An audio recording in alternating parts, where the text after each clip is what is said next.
죄는 강성하지만 그러나 그 죄가 결코 은혜를 이길 수가 없으니 이것은 말씀드린 바와 같이 산불이 아무리 거세도 쏟아지는 소나기를 감당할 수 없는 것과 같다 이거죠. 문제는 뭐냐면은 그 원리로 돌아가지 않았기 때문에 그렇게 부어주시는 죄를 이기는 은혜를 경험하지 못하고 있는 것이죠.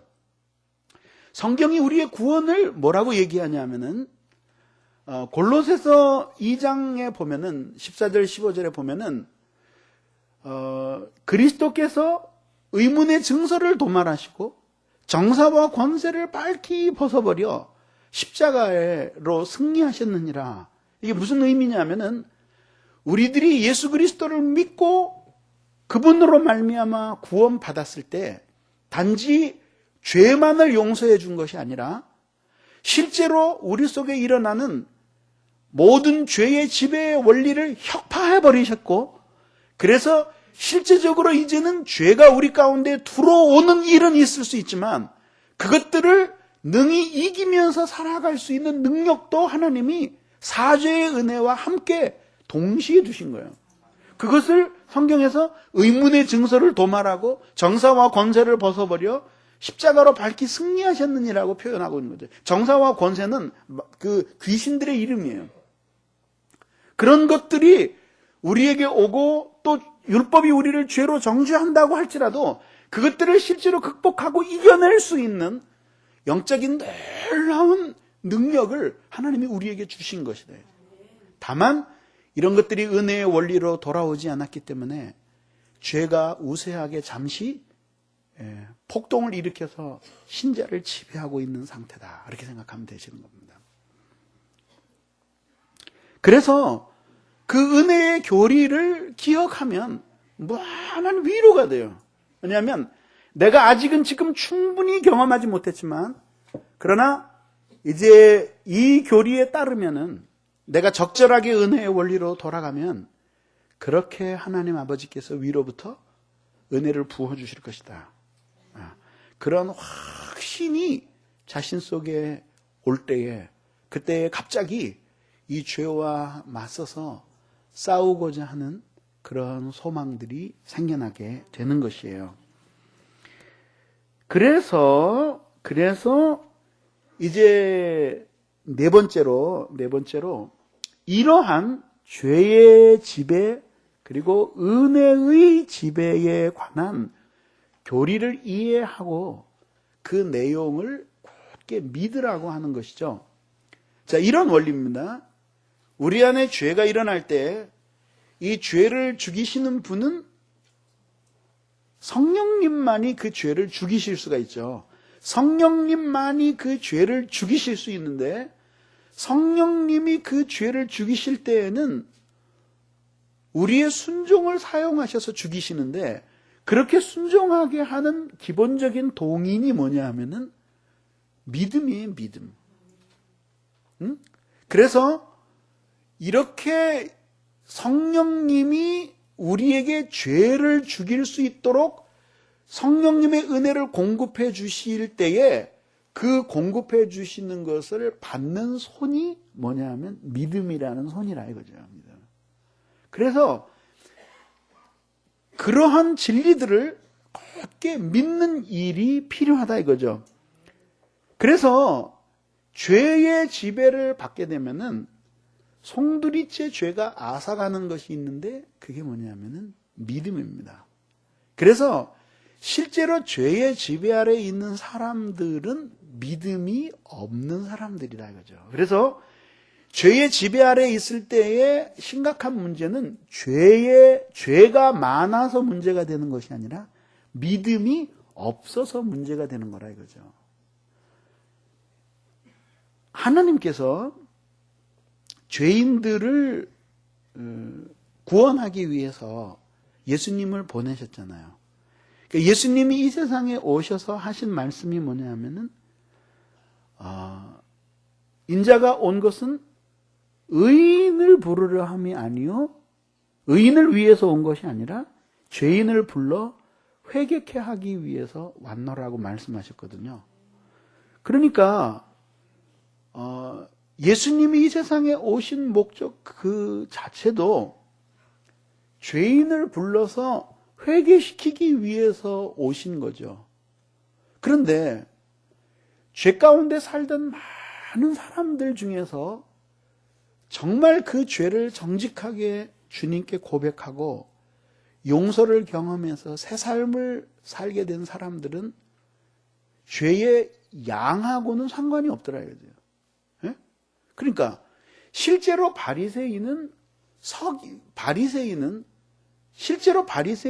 세리에 비해서 세상적으로 보면 더 경건한 사람이었고 소문난 죄를 저지른 사람은 아니었지만, 그러나 세리가 더 죄가 많았음에도 불구하고 의롭다함을 받게 만들었던 것은 우리 주 예수 그리스도께 대한, 하나님께 대한 믿음이었단 말이죠.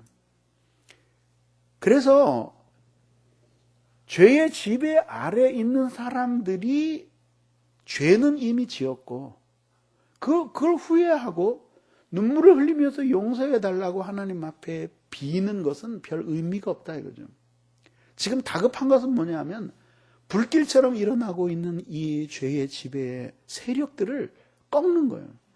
그러기 위해서는 제일 먼저 해야 될 것이 뭐냐 하면은 우리 주 예수 그리스도를 통해서 내가 믿을 때에 성령님이 내게 오셔서 그래서 죄를 죽여주실 것이다라고 하는 신앙이 필요하다. 이게 신앙이.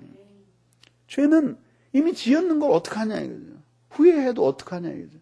그러니까 자기와 같은 이러한 죄가 많은 사람들에게 정말 믿음이 필요하다는 것과 그리고 그리스도 예수를 통해서 은혜의 도움이 주어질 것이라고 하는 것을 기대하고 믿는 것, 그것이 필요하다 이거죠. 그래서 이때 주의할 것이 뭐냐면 믿음이 없어서 자포자기에 버리게 되면은 이제 죄에 저항하지 않는 길들여진 죄의 지배를 받는 사람이 되는 겁니다. 또 하나는 잘못 믿은 나머지 그 주님께서 자기를 맡아서 다 주관해 주실 것이라고 생각하고 자기가 죄의 지배에서 벗어날 수 있게 해주는 그 신앙적인 의무를 도외시해 버리는 거죠. 그러니까 그런 오류에 빠지게 될 경우가 있거든요. 이런 것들로부터 자기를 지키면서 그러면서 자기 자신이 믿으려고 애를 써야 된다 이거죠. 근데 여러분 이렇게 하죠. 근데 믿으려고 하는데도 그게 안 믿어지는 걸 어떡합니까? 그러죠.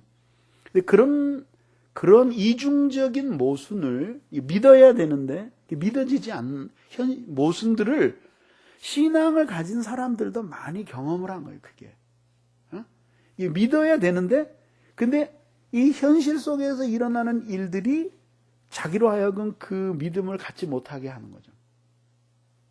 근데 그렇기 때문에 경건한 사람들이 사용했던 방법이 뭐냐면 자신의 영혼에게 습관처럼 말하는 거예요. 내 영혼아, 네가 어찌하여 낭망하는 거? 네가 어찌하여 불안해하는 거? 너는 오히려 하나님을 바라라. 나의 도움이 어디서 올꼬? 나의 도움이 천지를 지으신 여호와에게로소다. 천만인이 나를 에워쌀지라도 하나님은 나를 지키실 것이다. 이러면서 계속 자기 자신을 타일르고 책망하고 하면서 그러면서 누그러뜨리면은 이 믿음이 강화되는 거예요. 강화되는 거예요. 그리고 그럴 거다라고 믿어지는 거죠. 그래서 가만히 보면은 거짓말도 말이죠. 한 번 하면 말도 안 돼. 두 번째 또 그 쓸데없는 소리. 세 번째 그래? 네 번째 정말? 다섯 번째 그럴지도 모르겠네. 여섯 번 일곱 번 계속 하면 그 다음에 어떻게 돼? 그것이 사실처럼 받아들여지고 믿어지는 거예요. 이거를 뭐라 하지? 쇠뇌라 그러잖아요. 쇠뇌. 그러니까 하물며 우리의 믿음도 말이죠.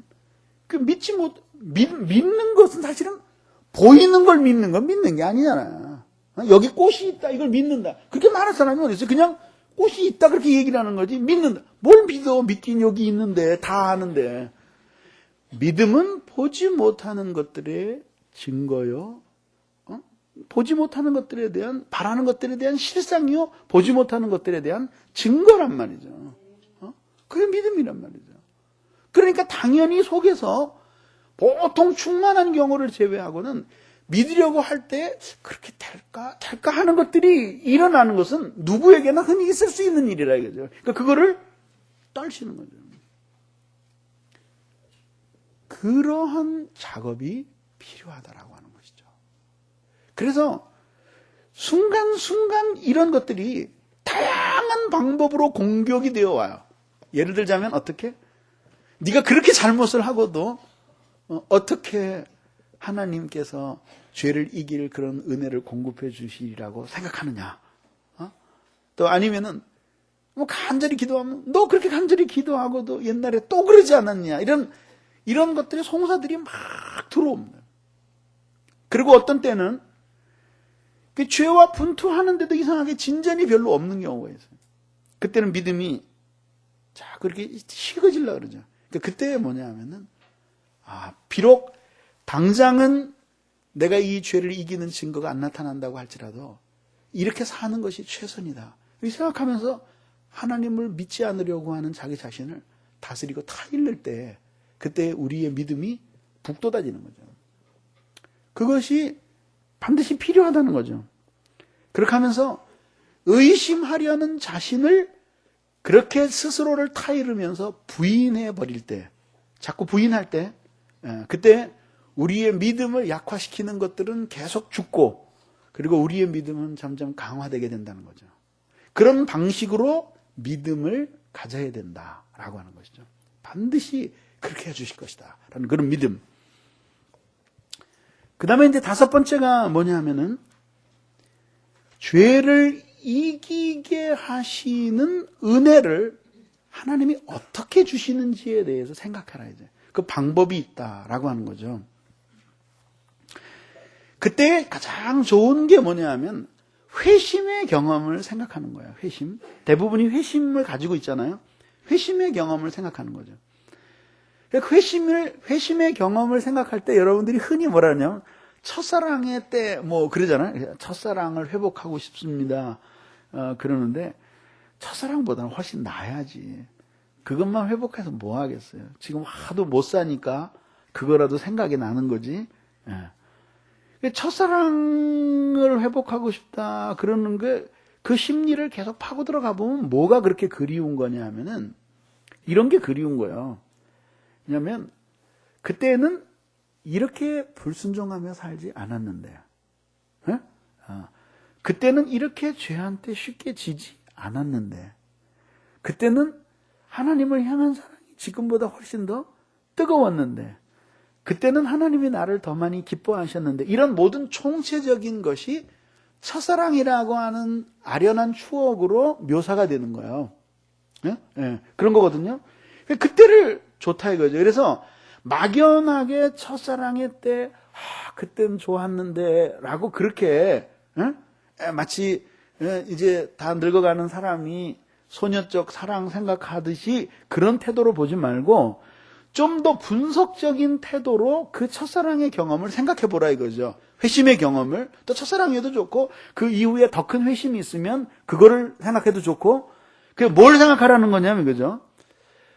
그런 첫사랑이 있기 전에도 그 전에는 반드시 죄 아래 있었는데 어떻게 죄 아래에서 벗어나게 됐고, 그렇게 하나님을 사랑하지도 않고 무지무각하던 나에게 어떻게 하나님이 은혜를 주셔서 나를 이런 사랑으로 회복시키셨는가, 이거를 생각해 보라는 거죠.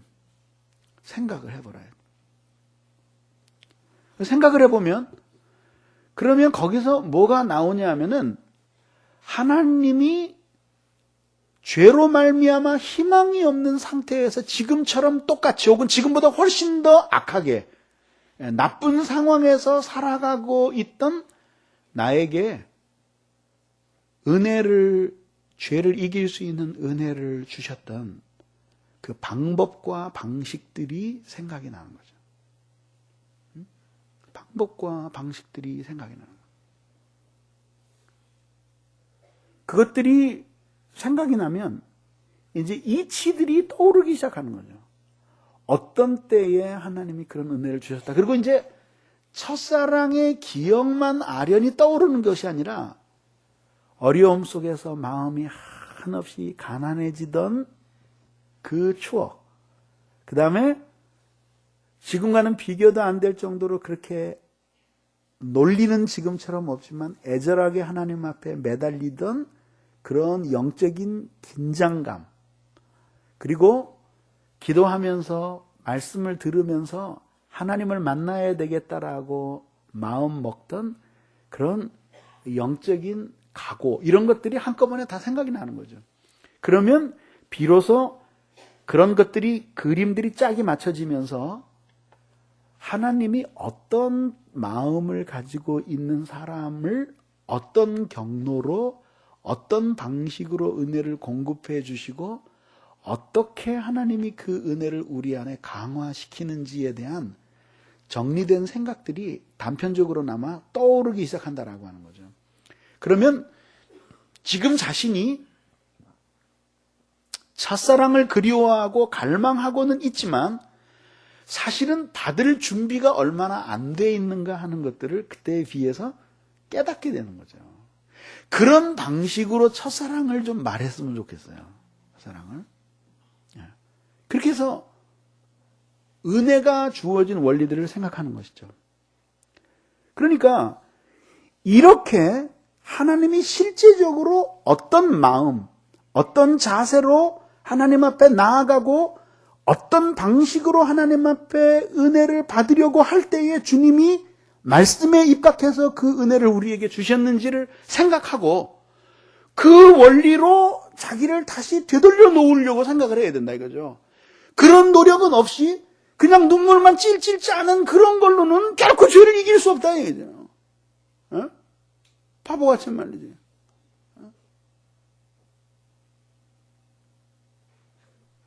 너무 괴롭고 막 그러면은 철저하게 죄의 지배 아래 있으면서도 어느 순간에 너무 괴롭고 고통스러우면 마음이 순간적으로 가난해지면서 하나님 앞에 매달리고 싶은 마음이 들 때가 있는 거죠. 근데 어때요? 이런 이치 같은 것들에 대해서는 전혀 무지해. 그러니까 무조건 하나님 앞에 괴로워요, 너무 아파요 그러는 거죠. 그리고 이 죄가 나를 갖다가 계속해서 이렇게 병들게 해요. 그러면서 눈물 흘리며 기도하면서 또 이렇게 먹으면서 또 기도하고 또 먹으면서 기도하고 이러는 거죠. 그러니까 어떻게 돼? 그러면서 가끔 진심으로 기도할 때 그때 어떤 마음이 드냐면 하나님이 내 기도를 듣고 계시다. 내 기도가 이렇게 쭉 빨려 올라가는 것처럼 하나님께로 상달되고 있다는 느낌을 받거든요. 근데 그런 느낌이 응답은 아니에요. 응답은 아니라. 그 느낌일 뿐이지 응답은 아니라요. 중요한 건 뭐냐면 그렇게 하나님 앞에서 자기가 이 은혜가 어떤 방식으로 주어지는지에 대한 정확한 이해를 하고 그 원리로 자기가 돌아와야 되거든요. 근데 돌아오지는 않고 가끔 가다가 이렇게 진심으로 마음이 녹는 것처럼 기도가 된다. 그것으로 그칠 경우에는 어떤 마음이 생기냐면 그 기도하고 난 다음에 그릇된 안전감들이 생길 수가 있는 거죠. 하나님이 맡아서 해결해 주실 거라고 내 마음에 응답을 해주셨다. 그러니까 하나님이 역사하실 것이다. 성경에도 보면 하나님의 그 위대한 주권에 대해서 많이 나오지 않느냐. 근데 사실은 이 성화의 문제는 그런 식으로 설명만 해서는 안 된다 이거죠. 왜냐하면 죄가 우리 자신의 순종을 도구로 해서 들어왔듯이 그 죄를 멸하는 은혜 역시 우리의 자발적인 순종을 도구로 해서 성령님이 역사하심으로써 그 죄의 지배를 종식시키는 것이기 때문에 그렇게 막연하게 어쩌다가 간절하게 쏟아져 나오는 기도 때문에 그렇게 자기가 교만해지고 그릇된 안전감을 갖고 하나님이 모두 맡아서 해결해 주시기로 해서 이런 식으로 막연하게 바보처럼 그렇게 생각해서는 안 된다 이거죠. 그러니까 몸이 아프면 그러면 의사가 고쳐주죠. 물론. 그렇지만 사실 의사만 고치는 게 아니에요. 그래서 히포크라테스가 무슨 얘기를 했냐면 질병을 묻는 그 황제에게 그랬어요. 뭐라 했냐면 왕에게 폐하, 음식이 못 고치는 병은 의사도 못 고칩니다. 그러니까 의사가 물론 질병을 고쳐주지만 자기 자신이 질병을 치유하는 원리를 따라서 살아야지 의사가 고쳐주지. 예? 그렇지 않아요? 그렇게 생각을 해야 되지 않냐, 이죠. 그러니까 반드시 은혜가 어떻게 주어지는지 그 원리로 돌아가면 죄를 이기는 놀라운 은혜가 부어지지만 그 원리로 돌아가지 않으면 냉엄해요. 맨날 울고 찔찔 짜고 그래봐야 아무 소용없다, 이죠. 그러면서 황금 같은 세월만 흘러가는 거예요. 그런 상황이죠. 그래서 어떻게 하냐면 죄의 용서보다는 죄의 세력을 약화시켜달라고 하나님 앞에 기도하면서 그 죄의 세력을 약화시킬 수 있는 은혜를 강화시켜달라고 하나님 앞에 기도해야 된다 이거죠. 그러면서 살다 보면은 이럴 때 있잖아요. 죄의 지배 아래에 있는데도 조금씩이라도 승리하는 때가 있잖아요. 조금씩이라도. 뭐 크진 않지만은 질 때는 왕창 져도 이길 때는 조금 이길 수 있잖아요. 근데 그 조금 이긴 것을 굉장히 중요하게 생각하고 어떻게 하니까 내가 이 유혹을 물리칠 수 있었는가? 어떻게 하니까 내가 이길 수가 있었는가? 그런 걸 생각해야 돼요. 예를 들자면 저 같은 경우는 많이는 모르지만 음악을 좋아하니까 근데 어떤 때는 이렇게 음악을 듣는데 어떤 음악을 들으면은 이상하게 마음이 이렇게 차분해지면서 그러면서 글도 잘 써지고 이렇게 뭔가 이렇게 뭐 그 자체가 내 안에 회심을 불러일으키는 건 아니지만 그 음악을 통해서 뭔가 이렇게 하나님을 더 갈망하는데 도움이 주는 그런 음악이 있는가 하면 어떤 때는 차분하게 해요. 차분하게 하는데 그냥 이상하게 허무감 같은 것만 주는 그런 음악들이 있어요. 그런 것들은 일정한 상황에서 멀리하고 안 듣는 거죠. 왜냐하면 그런 쪽으로 가니까. 다른 때 들으면 또 날 수도 있어요. 근데 지금 내 자신을 특별히 관리해야 될 필요가 있을 때는 그걸 멀리하는 거죠. 예? 그러면서 자기 자신을 관리해 나가는 거죠. 그렇게 해서 무엇에 그 죄에 대해서 조금이라도 이긴 적이 있었다면은 그걸 이기게 한 비결이 무엇이었는가? 그리고 어떨 때 그런 승리가 주어졌는가? 그걸 생각하면서 집요하게 그 속에서 일관된 법칙이 무엇이 있었나 하는 것들을 찾는 거죠. 찾아보는 거예요. 한때는 이렇게 그 죄에 대해서 이렇게 그 지고 있다라는 느낌이 들 때 그때 아주 훌륭하게 그 죄를 약화시키는 비결을 하나 터득했었는데 그게 뭐냐면은 그 어느 날 그 말씀을 읽다가 그런 지혜를 받은 거죠. 왜냐면 그 죄는 처음에는 다 특히 잠언 같은 데 보면 그런 말씀 많이 나오잖아요. 그리고 신약 성경에도 많이 나오고. 죄는 달콤한 것처럼 느껴지는데 항상 처음엔 달콤하게 느껴지는데 나중에는 굉장히 쓰지요. 근데 사람들이 항상 죄를 지을 때는 죄를 통해서 맛보는 즐거움은 요만큼이고 그걸 맛본 다음에는 이만큼의 고통을 맛봐야 되는데 이 사람들이 일단 죄를 지을 때는 이 고통은 하나도 생각이 안 나고 이 맛있는 것만 생각이 나는 거야. 그래서 계속해서 범죄를 하는 거죠. 이스라엘 백성들이 자꾸 애굽으로 돌아가고 싶다 그러는데 애굽이 뭐였다는 거예요? 고기 까마, 그 다음에 마늘, 파, 뭐 정력에 좋은 부추, 뭐 이런 얘기 계속 나오잖아요. 노예들의 강장식품이야. 그거 열심히 먹였대요. 그 역사 기록에 나와요. 그걸 이뻐서 먹였겠어요? 그거 왜 주는 거야? 그거 먹고 정력이 좋아져서 힘내서 노예를 더 많이 생산하고, 그리고 벽돌 열심히 날라서 피라미드 쌓아라. 그러니까 노예들한테 그런 것들을 먹인 거예요. 그러니까 그거 정력에 좋은 마늘, 부추, 파, 이만큼 먹고 그 기분 좋은 건 잠깐이고, 그 다음엔 진짜 골이 빠지도록 노동을 해야 됐거든요. 근데 이상하게 광야에 와서 애굽으로 돌아가고 싶다 그럴 때, 애굽으로 돌아가면 어떻게 될 것인가에 대해서 마늘, 파, 부추도 얘기하는 건 좋지만 뼈 빠지는 고생도 함께 이야기했어야 되잖아. 근데 이런 것들은 하나도 거론이 안 되는 거야. 그게 죄가 가지고 있는 속성이에요. 그래서 어떻게 해야 되냐면은, 여러분 그 담배 끊는 금연학교 있잖아요. 거기 가면 제일 먼저 일주일 동안 이제 그 담배 금연, 나는 거기 출신은 아니에요. 근데 그냥 스스로 끊었죠. 근데 하나님의 은혜로 끊었어요. 근데 거기 가면 제일 먼저 하는 게 뭐냐면요, 담배를 못 피게 하는 것보다도 더 먼저 하는 게 뭐냐면, 담배를 피면은 어떻게 되는가를 밥맛이 뚝 떨어지게 만드는 거예요.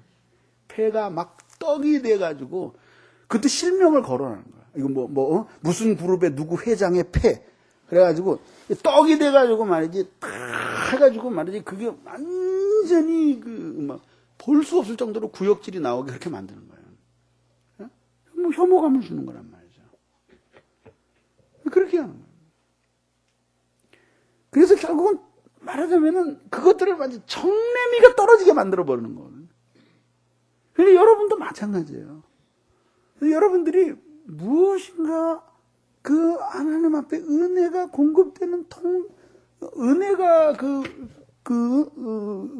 공급되는 통로가 뭔가 그걸 생각하고 그래서 그래야 돼. 근데 이제 제가 터득했던 방법은 그게 뭐냐면, 어느 순간에 제가 이렇게 늘 지고 있다라고 생각될 때, 그때 아침에 깨자마자 항상 동일한 기도를 드렸어요. 간절히. 이게 뭐냐면, 들어놓은 상태에서 그냥 그대로 눈을 탁, 의식이 처음 생기자마자 죄의 달콤함보다는 죄의 그 비참한 결과를 더 많이 느낄 수 있도록 도와달라고 말이에요. 그러니까는, 그리고 기도를 하고 나면 그 다음에 뭐가 생기냐면은, 죄에 대한 인식이 공정해져요. 그러니까 요만한 달콤함과 그 뒤에 따라오는 그 엄청난 쓰디씀이 한꺼번에 느껴지는 거죠.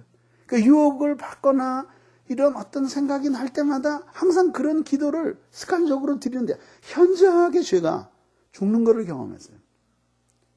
말씀에 입각해서 저는 그런 것들을 적용했지만 여러분들은 또 다른 것들을 적용할 수도 있잖아요. 그죠? 예. 그래서 어떤 사람은 그런 얘기 저한테 간증돼요. 미움과 용서를 듣고 나서. 누가 너무 미웠는데, 자기가 계속 그 미움의 죄를 짓는데, 나중에 알고 보니까 자기 영적 생활에 너무 파괴가 된다, 이제. 그래서 어떤 그 미워할 때마다 딱 무슨 생각을 했냐면, 자기가 피 묻은 칼을 들고 있는 그 장면을 생각했대요. 왜? 미움은 곧 살인이라고 말씀하셨으니까. 근데 내가 이거를 들고 하나님 앞에 그 무릎을 꿇고 통성 기도를 하고 있다고 한번 생각을 해보라, 이거지. 피가 뚝뚝 떨어지는 칼을 가지고. 그러니까 그때 예수 그리스도께서 자기를 위해서 그 죽으신 십자가의 고난에 대해서 생각이 나더라는 거예요. 그리고 예수님이 그렇게 그 고통 가운데서 아파하시던 장면들이 생각이 나요.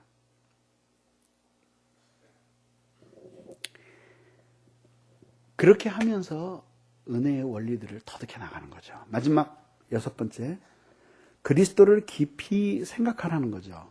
자, 이걸 생각하시면, 이렇게 정리를 하시면 됩니다. 죄를 이기게 하는 것은, 죄를 죽이는 것은 성령이 하시는 일인데, 그 성령은 우리들의 순종을 통해서, 그리고 믿음을 통해서, 순종과 믿음을 통해서 성령이 우리에게, 말씀을 통해 우리에게 주어지죠. 근데 왜 하나님이 믿는 사람들에게 성령을 주셔야 되냐, 이거죠. 왜 순종하는 사람들에게 죄를 이길 수 있도록 그렇게 성령의 은혜를 하나님이 부어주셔야 되냐 이거지. 그 이유가 뭐냐 이거죠. 구약의 사람들은 그렇게 안 살았어. 근데 왜 이 신약의 사람들에게 이렇게 죄를 이기려고 할 때 하나님께서 그렇게 믿을 때, 순종할 때 그렇게 죄를 이길 수 있고 죄를 죽일 수 있는 성령의 은혜를 부어주셔야 되는 그 근거가 뭐냐 이거예요. 그게 뭐냐면 우리 주 예수 그리스도께서 우리를 위해서 십자가에 못 박히시고 다시 사신 그 구속의 행위 때문에 하나님이 우리를 그렇게 다루어 주시는 거예요. 왜? 우리들이 주님 앞에 간구하고 그리고 순종할 때, 믿을 때 죄를 죽일 수 있는 성령의 은혜를 부어주시거든요. 근데 그 성령의 은혜는 약속을 따라서 우리에게 오는 거예요. 근데 그거는 그리스도 예수께서 우리의 죄를 위해서 죽으셨기 때문에 오시는 거예요. 그러니까 불신자들이 나도 죄 좀 죽이면 좋겠는데 성령의 은혜 좀 보내줘요. 그래도 죄를 죽일 수 있는 성령의 은혜는 그 불신자에게 주어지지를 않는 것이다. 그러니까 우리들이 하나님 앞에 얼마나 사랑을 받고 있는가 하는 놀라운 표현은 아파트 사고 차 바꾸고 무슨 애들 인류대학교 들어가고 그런 것만이 아니야. 그런 것도 사랑의 증거가 될 수 있겠지만 그거보다도 더 놀라운 것, 내가 죄의 지배 아래 살고 죄에 지고 있는 것 같아도 여전히 하나님의 사랑을 받고 있는 놀라운 증거는 뭐냐 하면 지금 내가 이렇게 살아가고 있는데도 하나님 앞에 구하면 주님이 죄를 이길 수 있는 성령의 은혜를 보내주시는 거예요. 그게 뭐냐면 예수 그리스도께서 우리의 죄를 위해서 십자가에 못 박혀 죽으신 그 구속의 사건이 토대가 되었기 때문에 그것을 보시고 하나님 아버지께서 우리에게 그런 성령의 은혜를 부어주시는 거예요. 주시는 거예요. 그러면서 뭘 생각해야 되냐면은 그리스도 예수의 그 생애와 고난을 깊이 생각해야 돼요. 이게 뭐야? 자기가 너무 죄가 많아서 이제는 아무 희망이 없다라고 생각될 때에 그때 그리스도의 생애를 깊이 생각하는 거예요. 하나님이 무엇 때문에 자기의 아들을 이 세상에 보내셨을까? 그분이 오셔서 일생 동안 어떻게 사셨는가?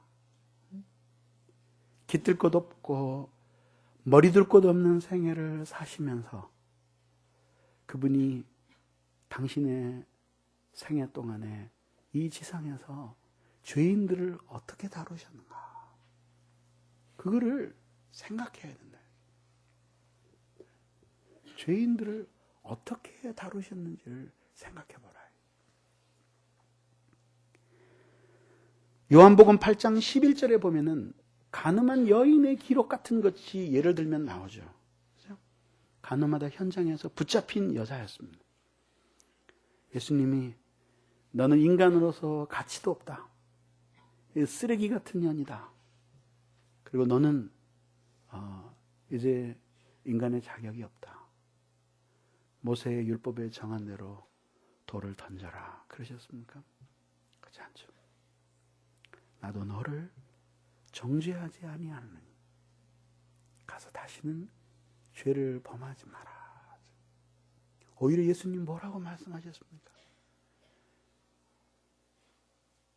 인자에 온 것은 섬김을 받으려 함이 아니오 오히려 섬기려 하고 자기 목숨을 대속물로 주기 위함이라. 누구를 위한 대속물? 죄인들을 위한 대속물. 주기 위해서 오신 거죠. 그래서 예수님의 온 생애는 죄인을 찾아다니신 생애였습니다. 머리 둘 곳조차 없는 그런 외로운 생애를 사시면서도 그분의 온 관심은 죄인들이었습니다.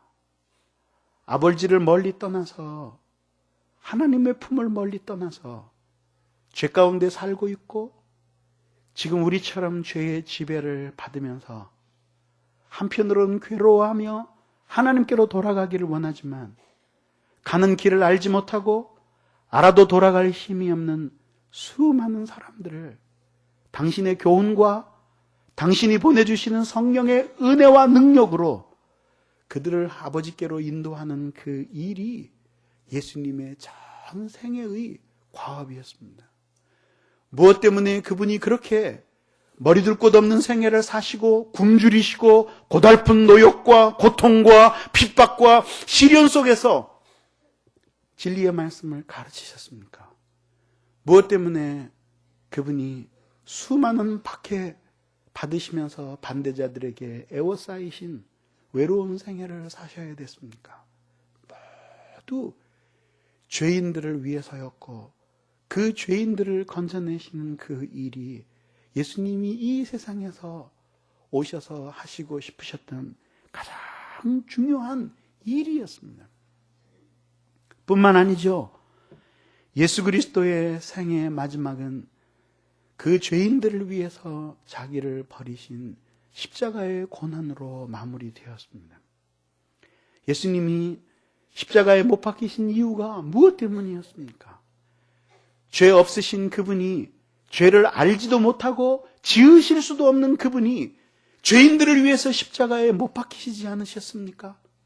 그 죄인들을 죄 가운데서 건져내고 죄로 말미암아 파괴된 하나님과의 관계를 고치고 죄로 말미암아 상실한 인간의 참된 존재의 목적과 참된 창조의 의미를 그들에게 되돌려주기 위해서 십자가에서 고난을 당하고 죽으셨습니다. 지금도 이 세상을 내려보다 보시는 주님의 마음은 죄인들에게로 쏠려 있습니다. 우리에 있는 99마리의 양보다는 길 잃고 헤매며 슬피우는 한 마리의 양을 찾아서 목자가 산 넘고 물 건너 그를 찾으러 나갔던 것처럼 우리 예수님의 마음도 지금 그렇게 죄로 말미암아 잃어버려진 사람들을 돌아오게 하시고 그들을 돕는 그 일이 예수님에게 있어서는 가장 큰 보람이며 기쁨이라고 아니할 수가 없는 것입니다.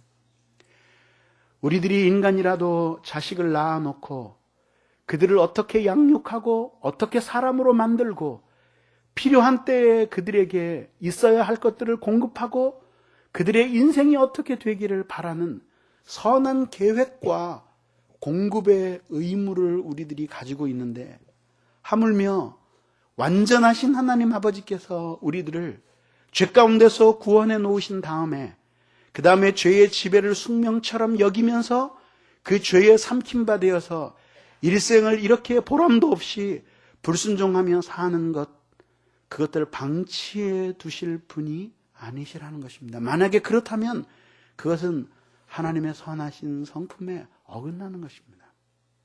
그래서 오늘도 우리 주님은 이 세상의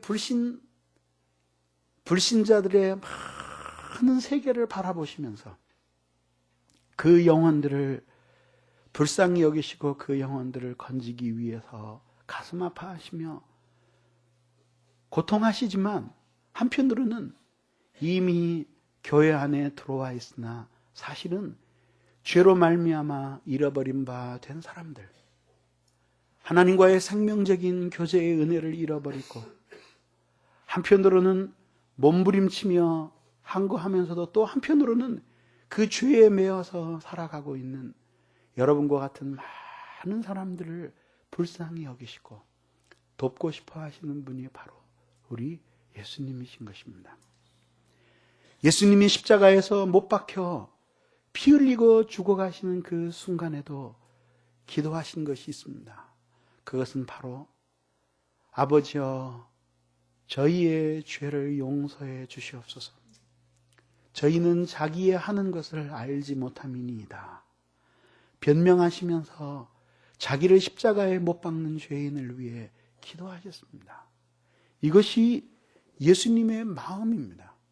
그래서 이 죄의 지배를 벗어나기 위해서는 이렇게 예수 그리스도에 대해서 특별히 많이 생각하면 거기에서 무한히 죄를 이길 수 있는 힘을 공급받게 됩니다. 그리스도 예수께서 우리를 위해 죽으신 것과 그리고 그 죽으신 예수 그리스도에 대한 인격적인 체험이 현재적으로 우리 안에 역사할 때 우리는 현저하게 그 죄의 지배한 세력들을 부수고 쏟아지는 그 은혜를 경험할 수가 있는 것입니다. 그리스도 예수께서 우리를 위해 흘려주신 보혈은 충족합니다. 수많은 사람들이 그 보혈의 샘에서 자기를 씻었고 거기서 나음을 얻었습니다. 그 많은 사람들이 그리스도 예수의 보혈의 샘에서 그 물을 마시고 어두운 세상을 이길 힘을 얻었고 자기 속에 불일들 일어나는 죄의 불길들을 껐습니다. 수많은 죄인들이 그 샘에 와서 먹었고 그 샘에 와서 씻었고 그 샘에 와서 공급을 받았지만 그 샘은 아직도 마르지 않고 계속됩니다. 누구든지 자신의 죄를 고백하고 자신이 이 세상에 존재하는 참된 목적이 죄의 지배 아래서 예전에 불신자일 때처럼 죄의 지배를 받으며 살아가는 그런 삶이 아니라 정말 빛 가운데서 우리 주님의 은혜의 지배를 받으면서 살아가는 그 삶이라는 것을 굳게 믿고 그리스도 예수의 도움을 간절히 사모한다면 하나님이 당신의 자녀들을 버려둘 이유가 없는 것입니다. 죄의 지배 가운데서 있는 것은 모두 하나님 때문이 아니라 스스로 죄를 선택하고 하나님의 자녀들이 마땅히 공급받아야 할 생명과 은혜의 원리로부터 멀어진 그런 방종한 삶, 불순종한 삶, 마음을 들이는 것이 없는 형식적인 삶, 거기에서 비롯된 것입니다. 그렇기 때문에 우리들이 깊이 회개하고 거기로 돌아가야 하는 것입니다. 그리스도 예수를 깊이 생각함에 있어서 빼놓을 수 없는 또 한 가지는 우리들이 그분을 곧 만나게 될 것이라는 것입니다. 어쩌면 우리가 그분께로 가기 전에 그분이 우리에게 오실 수도 있고 어쩌면 그분이 오시기 전에 우리가 먼저 그분께로 갈 수도 있으니 이렇게 되든지 저렇게 되든지 어쨌든 우리는 조만간에 우리 주 예수 그리스도를 배웁게 될 것이라는 것입니다. 그리고 우리 주 예수 그리스도를 배웁게 되는 그 순간에 우리의 살았던 모든 인생들은 벌거벗은 것처럼 드러날 것입니다. 그래서 고린도후서 5장 10절에서 사도 바울은 우리들이 선악간에 행한 모든 것들을 그 심판대 앞에서 우리들이 모두 하나님 앞에 판단받게 될 것이다. 그날에 우리 주님과 함께 벌거벗듯이 모두 드러난 우리의 인생에 있어서 우리의 지금 시점들을 보게 될 것입니다. 인생 전체를 마치 비디오처럼 보게 될 때에 그때에 일생을 죄의 지배를 받으면서 하나님께 영광 돌린 적도 없고 원망과 죄악 속에서 불순종을 밥 먹듯 하며 하나님의 참다운 은혜의 지배 아래서 그분께 영광을 돌리는 것이 무언지도 모르고 살았던 사람들은 얼마나 부끄러운 그날이 될까요?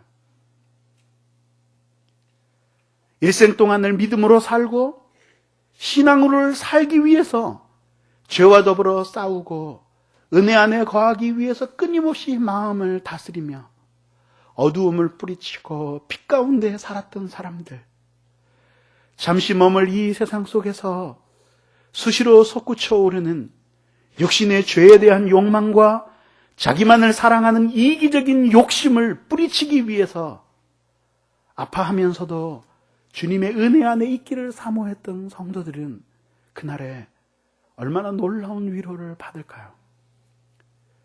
그분을 배웁게 될 때에는 이제는 죄가 더 이상 여러분들을 추격하지 않을 것이고, 더 이상 죄와 은혜 사이에서 갈등하며 바람 부는 벌판에 버려진 어린아이처럼 주님의 은혜와 도움을 호소하는 애처로운 울부짖음이 없어도 될 것입니다. 그날에 우리는 각각 우리의 행한 모든 것대로 주님 앞에 받을 것입니다. 죄 가운데서 달콤한 낙을 즐기며 은혜 아래 있기를 거절하고 방종하게 살아서 그리스도 예수께서 자기를 버려 피 흘리셨음에도 불구하고 아무것도 주님 앞에 드린 인생의 날들이 없고 티끌만한 영광도 하나님 앞에 돌리지 못한 채 살았던 사람들은 그날에 무슨 면목으로 주님을 배울 수 있을까요? 천국으로 주님을 배우러 가면서 죽음을 두려워하고 슬피 운다면 마귀도 놀릴 일이 아니겠습니까? 어떻게 살아야지만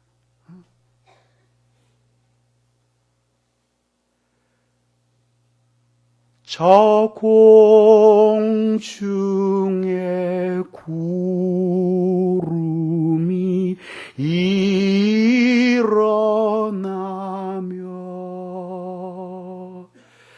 큰 나팔이 울려날 때 주 오셔서 세상을 심판해도 나의 영혼은 겁없겠네.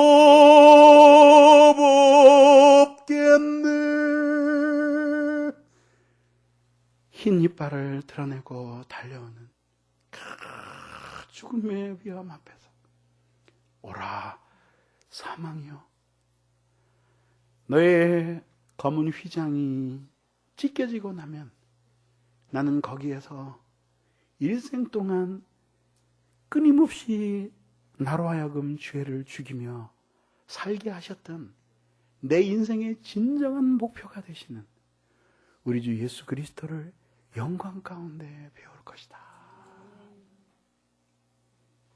그렇게 외칠 수 있도록 우리들이 정말 하나님 앞에 살아야 되지 않겠습니까?